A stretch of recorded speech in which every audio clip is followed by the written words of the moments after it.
I gave away my name on our code, and the only proof I ever touched it was a rubber duck with a chipped beak. My name is Rowan Keene. I'm one of those people who solves bugs out loud, to a toy. The duck lived on my monitor, bright yellow, beak chipped from a fall the week the coffee machine died. If I could explain a problem to it, the problem usually gave up. We were building something thin and fast. Too thin, too fast. Night merged with morning. Pizza boxes learned our names. In a sprint that swallowed a season, Noor and I rewrote the thing that carried everything else. She saw people. I saw patterns. She named functions like doors. I stacked them like ladders. Then came the meeting. Glass wall, whiteboard full of ghosts. Our manager Dax liked winners and stories where winners had one face. When Noor presented, the room decided the face should not be hers. Risky abstractions, someone said, which is boardroom for who told you you're allowed? Dax smiled at me like a coin flipping in someone else's pocket. Rowan helped Noor out, explain what she meant. I was good at explaining. I was bad at not taking things over. Noor's hand stayed steady, but I could see her eyes go to the only friendly thing in the room. The duck.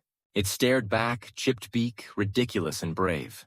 I had a choice, shine and survive, or stand and share. I stood. It's Noor's architecture, I said, voice too calm to be comfortable. She named the fault lines and sealed them. I followed her map. If you want the story, keep her name on it or don't ship. Silence, sharp as a tab key. Dax didn't love ultimatums that didn't come from him. The demo shipped. The credit didn't. By morning, I drafted a resignation letter that read like a truce I couldn't keep. I packed my plants, my sweaters, my duck, and stopped. I wrote 3 lines on a sticky note and pressed it under the duck's belly on Noor's desk. Name your ideas. Defend them. Share anyway. Then I walked away.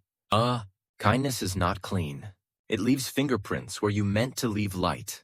I freelanced, switched cities, switched usernames. I kept an alias that committed to small repos at 2 a.m., the way old athletes jog side streets. I told myself I didn't mind when other people's talks showed slices of patterns I once loved. But at night, buses made long, slow turns, and I'd count streetlights like test assertions and wonder whether I'd mistaken surrender for generosity. Noor worked. She moved to a team with more sky and less noise. She rewrote the core not to be clever, to be teachable. Her README had jokes that taught. Her examples used grocery lists, not factories. She filmed tutorials in a borrowed classroom, whiteboard squeaking, sleeves rolled, eyes bright with the quiet certainty of someone who chose not to wait for permission and learned to live with the echo. The first release flopped. Docs wrong in 3 places that mattered.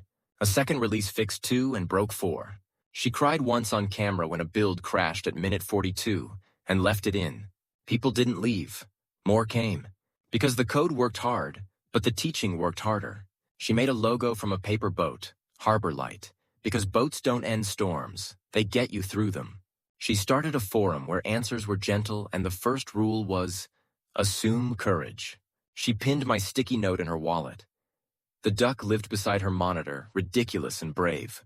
Then year 5 bent the world. A cluster of schools lost internet in a storm week. Final projects were due. Kids had code on laptops they could not push. Noor had a version of Harborlight that could run offline, sync later, teach now. The server? Failing. A letter? From a legal team that had bought our old startup's ashes. Words like intellectual property and cease. Her face was composed. Her hands were winter. She opened the forum and typed to everyone and no one. We will share what helps, even while we fight what hurts. Then she fought.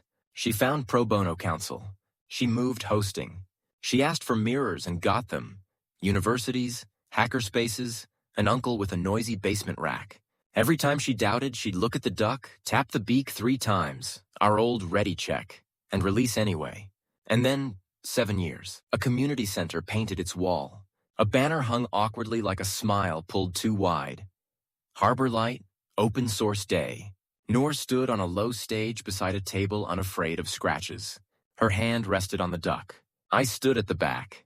Badge line long, my name not on anything. I didn't need a seat. I needed a minute with the thing I had put down, and that had apparently kept walking. Today, Noor said, we're releasing everything. The core, the mistakes, the reasons. Free to use, free to teach, free to change.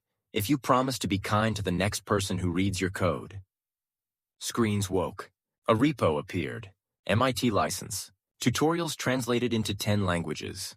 A contributing MD about tone before tests. The room clapped like keyboards. I should have left it there. A good ghost leaving a good room. But the small knot before any true ending is real. At Q&A, a student asked, "Who helped you most?" Noor smiled, looked down at the duck and said, "Someone who left me a note when leaving felt easier than staying." Then the projector failed. Cables everywhere. A volunteer crawled under the table, heroic, hopeless. Noor laughed into the mic, a real laugh. "Give me 30 seconds. I stepped to the side of the stage, behind the speakers, where the duck and I could see each other without anyone else having to see us. I tapped the chipped beak. Tap, tap, tap. Noor froze, then turned, slowly, like the room had changed its gravity. Years had redrawn both our faces. She didn't say my name. She didn't need to. She picked up the duck, held it near the mic, and tapped back, tap, tap, tap. The crowd thought it was a bit. It was a bridge. She reached into her wallet, pulled out the old sticky note, edges soft, ink thinned by miles, and walked it to the document camera as the projector blinked alive again. On the big screen, in handwriting that had tried not to shake, "Name your ideas. Defend them. Share anyway." She added a new section to Contributing MD, first stanza, first rule. She titled it The Duck Clause. No speech about gratitude. Just that note. Just the duck. Just a room of people seeing how a tiny act can carry 7 years and millions of keys pressed by hands that might never meet. After the upload, while the repo counters spun like carnival lights, Noor found me by the back door where drafts smell different. We didn't hug like movies. We didn't explain 7 years. She pressed the duck into my palm. "I kept the credit," she said, "so I could give it away." She nodded toward the screen where stars began to appear next to Harborlight. "Stay and teach?" I looked down at the chipped beak. It had survived the desks of 2 people who kept learning to be brave in public. We didn't promise big things. We promised to name our ideas, to defend them, to share anyway. And in the room's soft noise, the sound of strangers becoming a team, you could hear the simplest music in the world. Plastic tapping, 3 tiny beats, the rhythm of work big enough to forget who started it and remember why.